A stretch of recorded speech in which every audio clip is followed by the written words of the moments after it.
Hello, dear students. Good morning. Myself Mukesh Soni, and I am going to teach you science. And our topic today is water conservation and management. Okay, let's start. Water is life, and 70% of Earth is submerged in water. अब देखो हम जानते हैं पानी जीवन है, जल ही जीवन है। हमारी अर्थ का लगभग 70% जो अर्थ है वो पानी के अंदर डूबा हुआ है, सबमर्ज्ड है। ओके, ये सब लोग आप जानते ही हो। ओके, तो हम अब हम क्या पढ़ने जा रहे हैं। इससे पहले हमने वाइल्ड लाइफ को कंजर्व किया, अब हम पढ़ेंगे हम कैसे हम पानी को बचा सकते हैं। ओके, तो only 2.5% of this water is used by humans. 97.5% of total water being saline is useless for us. मतलब 97.5 सैलाइन है, खारा पानी है, समुद्र का पानी है, ओशियन का पानी है, सी का पानी, हम उसको यूज नहीं ले सकते। हम टोटल पानी जो अवेलेबल है उसका 2.5% ही काम में ले सकते हैं। और इंक्रीजिंग पॉपुलेशन, अच्छा एक बात और, 2.5% तो अवेलेबल है, लेकिन ये सारा 2.5% हम ड्रिंकिंग प्रॉपर्टी थोड़ी ना उसके अंदर भी। अब इसके 2.5% में जैसे फ्रेश वाटर 2.5% है, लेकिन इसमें से भी लगभग 2.2% के आसपास जो पानी है इसमें भी वो ग्लेशियर की फॉर्म में जमा हुआ है। मतलब माउंटेन के ऊपर बर्फ़ की फॉर्म में जमा है, ग्लेशियर की फॉर्म में जमा है, पोल्स पर जमा है, या फिर अंडरग्राउंड में वो अंडरग्राउंड वाटर की फॉर्म में है। ठीक है, जो अवेलेबल वाटर टेबल की फॉर्म में जो अवेलेबल नहीं हो पाता है। तो ओनली 0.3% से लेके 0.5% वाटर ही हमारे घर तक पहुंच पाता है, जो नदियों में होता है, जो लेक्स में होता है। ओके, तो increasing population and indiscriminate exploitation of natural resources has created many problems for human being.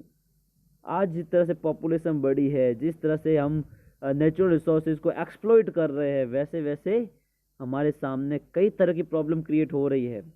Of this water crisis has emerged as an important problem. तो ये भी बहुत बड़ी प्रॉब्लम है वाटर का कम होना।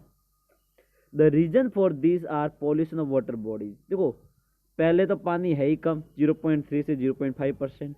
अब जो पानी अवेलेबल है, जो ड्रिंकिंग वाटर है, उस पानी को भी हम क्या कर रहे हैं, पॉल्यूशन फैल रहा है, वाटर बॉडीज पॉल्यूट हो रही है। कैसे हो रही है पॉल्यूट, तो हम जानते हैं, हम कई तरह का इंडस्ट्रियाँ बढ़ गई। आज हम देखो कई तरह के हम प्रोडक्ट यूज़ कर रहे हैं। हम टूथपेस्ट यूज़ कर रहे हैं, हम साबुन यूज़ कर रहे हैं, हम क्रीम यूज़ कर रहे हैं कि क्रीम में भी कई तरह की क्रीम आती है, कई तरह की लिपस्टिक आते हैं, कई तरह के नेल पॉलिश आती है, अब घर में इतने सारे सामान, प्लास्टिक हो गया, क्या क्या नहीं है आज हमारे पास में, एसी हो गया। तो इतनी सारी चीज़ें अगर हम आज यूज़ कर रहे हैं, तो ये यूज़ कर रहे हैं, तो ये बनेगी कहाँ ये सारी चीज़ें? फैक्ट्रियों में बनेगी ना, इंडस्ट्री में बनेगी ना। तो इंडस्ट्री वाले अगर केमिकल्स यूज लेके अगर इसको बनाएंगे, तो उस केमिकल्स को डालेंगे कहाँ पर? वो खुले में डाल नहीं सकते, खुले में डालना अलाउड नहीं है, और खुले में डालेंगे तो आसपास के लोग उनको डालने नहीं देंगे। डालेंगे कहाँ वो आखिर? तो वो धीरे धीरे वो नदियों में पानी जाता है, पानी के साथ में नालियों में चला जाता है, नालियों से नदियों में चला जाता है। तो नदियों का पानी पॉल्यूट नहीं होगा तो और क्या होगा? पॉल्यूट होना ही होना है। और वही पानी धीरे धीरे करके हमारे पास वापस आता है। तो आज अगर लोगों की एज अगर 50-60 साल हो गई है, तो उसमें कोई आश्चर्य की बात नहीं है।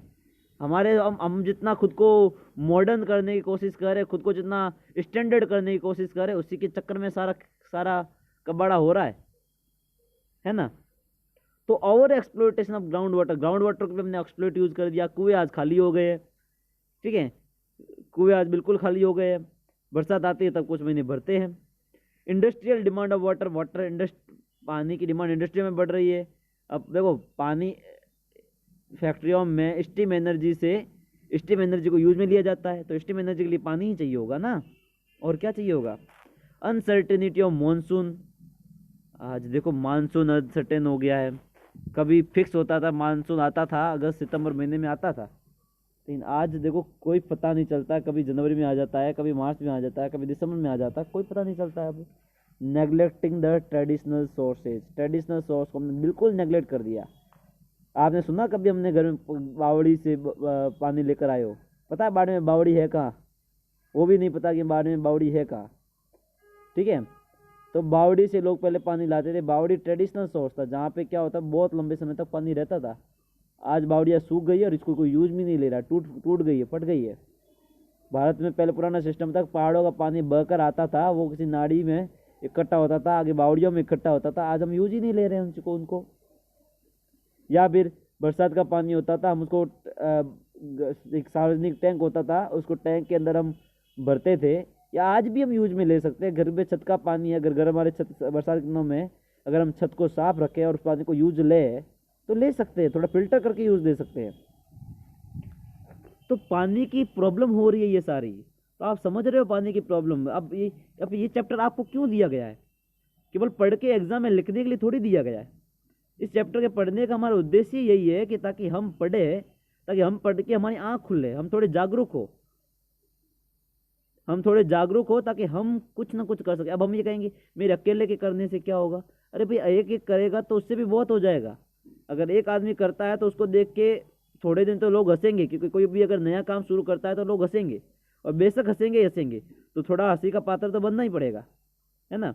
तो लेकिन जैसे ही आप करोगे 2-4 दिन लोग हंसेंगे, फिर वो जो लोग आपके ऊपर हंस रहे थे वो आपको कॉपी करना स्टार्ट करेंगे, वो भी आपकी तरह पानी को सेव करने लग जाएंगे। और फिर उनको देख के फिर पड़ोसी मोटिवेटेड हो जाएंगे, पड़ोसियों को देख और मोटिवेटेड, तो कितनी जागरूकता फैल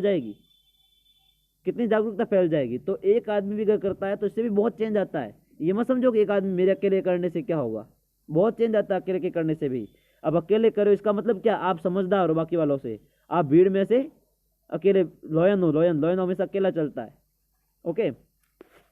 तो problem of water deficiency has created tension eight national and international level. अब पानी की जो डेफिशिएंसी हो गई है, जो प्रॉब्लम पानी की डेफिशिएंसी की जो प्रॉब्लम आ रही है, कई तरह के नेशनल और इंटरनेशनल लेवल पर टेंशन क्रिएट करी, कई सारे झगड़े हो रहे हैं, कन्फ्लिक्ट हो रहे हैं। एक स्टेट दूसरे स्टेट से झगड़ रहा है कि भाई ये नदी मेरी तरफ आएगी, वो कह रहा है ये नदी मेरी तरफ आएगी, आपस में झगड़ रहे हैं। एक देश दूसरे देश से झगड़ रहा है कि वो कह रहा है कि सिंधु नदी पाकिस्तान में जानी चाहिए, दूसरा कह रहा है सिंधु नदी इंडिया में आनी चाहिए, झगड़ रहे हैं आपस में। In India there is situation of tension exist in neighbouring state about the water sharing of almost all the river. लगभग इंडिया के अंदर सारी रिवर्स जो है सब में स्टेट के बीच में कंफ्लिक्ट हो रहा है, ठीक है, सब में कंफ्लिक्ट हो रहा है।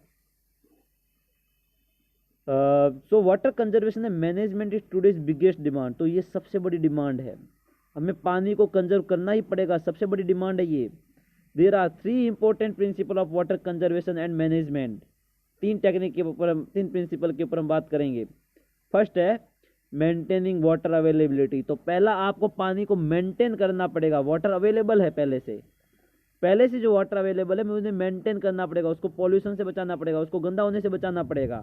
Protecting water from getting polluted, दूसरा उसको पॉल्यूशन से बचाएंगे। वाटर अवेलेबल कितना है उसको मेंटेन करेंगे, उसको पॉल्यूशन से बचाएंगे। Third, clean the contaminated water and recycling it. अब जो पहले से पॉल्यूट हो चुका है, गंदा हो चुका है, तो उसको क्लीन करेंगे हम। तो 3 स्टेप के ऊपर हम काम करेंगे, 3 प्रिंसिपल के ऊपर हम काम करेंगे। पहले वाटर अवेलेबल कितना है उसको मेंटेन करेंगे, हमें एग्जैक्ट पता होना चाहिए वाटर कितना अवेलेबल है। फिर उसको पॉल्यूट होने से बचाएंगे, फिर जो पॉल्यूट हो चुका है उसको प्योर करेंगे। ओके। तो हो सकता है आप में से कोई ऐसी कोई PhD में चला जाए या फिर ऐसे कोई इंडस्ट्री में चला जाए एनवायरमेंट सेफ्टी, तो आपके लिए बहुत यूजफुल होगा। और ये बहुत बड़ी रिक्वायरमेंट है आज के, बहुत बड़ा स्कोप है इसके अंदर एनवायरमेंट सेफ्टी के अंदर। क्योंकि एनवायरमेंट सेफ्टी नहीं होगी तो ह्यूमन ही नहीं रहेगा ना आने वाले फ्यूचर के अंदर। तो आप अपना कैरियर भी बना सकते हो एनवायरमेंट प्रोटेक्शन के अंदर, एनवायरमेंट प्रोटेक्शन एक्ट के अंदर। और बहुत लोगों की जरूरत रहती है यहाँ पे। Way of water conservation and management. अब पानी को कंजर्व कैसे करें इसके हम तरीके के ऊपर बात करेंगे।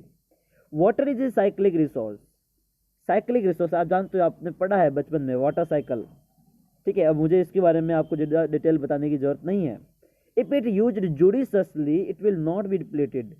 तो अगर हम इसको जुडिशसली काम ले, थोड़ा सा समझदारी से अगर हम काम ले, थोड़ा सा अगर कंजूसी करके अगर इसको काम ले, तो ये डिप्लीट नहीं होगा, ये हमेशा के लिए अवेलेबल रहेगा कि वाटर साइकिल की फॉर्म में है। तो अगर हम पॉल्यूट करेंगे तो वो साइकिल डिस्टर्ब हो जाती है। आप समझ रहे हो बच्चों। Conservation of water is the conservation of life. पानी को कंजर्व करने का मतलब ही है हम लाइफ को कंजर्व कर रहे हैं। The following measures should be taken for the water conservation. Water should be declare as national asset and proper planning should be done. तो हम क्या करेंगे, सबसे पहला हम काम करेंगे पानी को वाटर को नेशनल एसेट घोषित कर दो, एक नेशनल एसेट घोषित कर दो और प्रॉपर प्लानिंग करो उसको बचाने के लिए, मतलब प्रायोरिटी दे दो पानी को, मतलब पानी को बचाना ही बचाना है, चाहे कुछ भी हो जाए, पानी को तो बचाना ही बचाना है। दूसरा, water should be collected by rain water harvesting method, वही बताया, जो छत का पानी आ रहा है या पहाड़ों का पानी आ रहा है उसको इकट्ठा करो, उसको हार्वेस्ट करो।